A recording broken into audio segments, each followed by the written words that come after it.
बरकातहू। लिखा परदेश किस्मत में, वतन को याद क्या करना।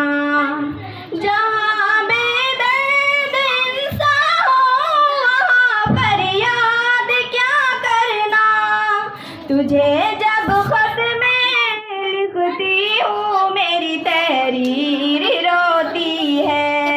कसम अल्लाह की अम्मी तुम्हें मैं याद करती हूँ।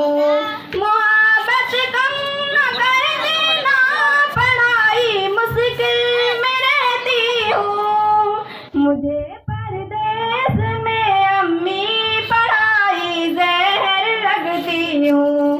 मोहब्बत याद आती है, जुदा माँ बाप होती है। कसम अल्लाह की अम्मी